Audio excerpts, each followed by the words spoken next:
పహల్గాం ఉగ్రదాడి నేపథ్యంలో ఆపరేషన్ సింధూర్ పేరుతో భారత్ చేపట్టిన సైనిక చర్యల్లో పలువురు తీవ్రవాదులు హతమయ్యారు. అయితే తమ పౌరులపై దాడి జరిగిందని దీనికి ప్రతీకారం తీర్చుకుంటామని పాక్ పహల్గాలు పలుకుతోంది. అయితే పాక్ నోరు మూసుకొని కూర్చుంటే మంచిదని అమెరికా విదేశాంగ మంత్రి మార్క్ రూబియో సూచించారు. పహల్గాంలో జరిగిన ఉగ్రదాడికి కౌంటర్గా భారత్ ఉగ్రవాదులపై ఎట్టకేలకు ప్రతీకారం తీర్చుకుంది. पाकिस्तान के टेररिस्ट कैंप में इंडिया एयरफोर्स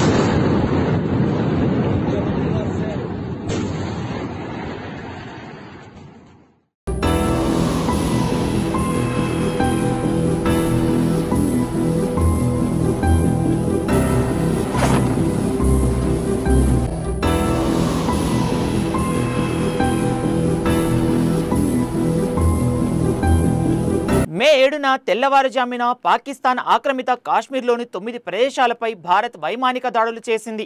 ఈ ఆపరేషన్లో జైష్-ఏ మొహమ్మద్, లష్కరే తోయబా, హిజ్బుల్ ముజాహిదీన్ వంటి నిషేధిత ఉగ్రవాద సంస్థల రహస్య స్థావరాలను కూల్చివేశారు.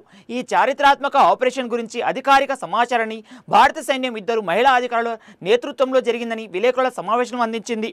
ఇందులో ఒకరి పేరు సోఫియా ఖురేషీ, మరొకరి పేరు వ్యోమికా సింగ్.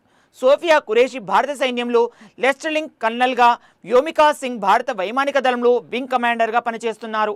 పహల్గాంలో ఉగ్రదాడిలో 26 మందిని కోల్పోయిన కుటుంబ సభ్యులతో పాటు దేశమంతా ఊహించని విధంగా భారత్ పాక్పై మెరుపుదాడులు చేసింది. పాకిస్తాన్లోని ఉగ్ర స్థావరాలే లక్ష్యంగా సాగిన దాడుల్లో సుమారు 200 మందికి పైగా ఉగ్రవాదులు మరణించినట్లు తెలుస్తోంది. ప్రపంచమంతా గాఢ నిద్రలో ఉన్న సమయంలో పాకిస్తాన్పై భారత్ విరుచుకుపడింది.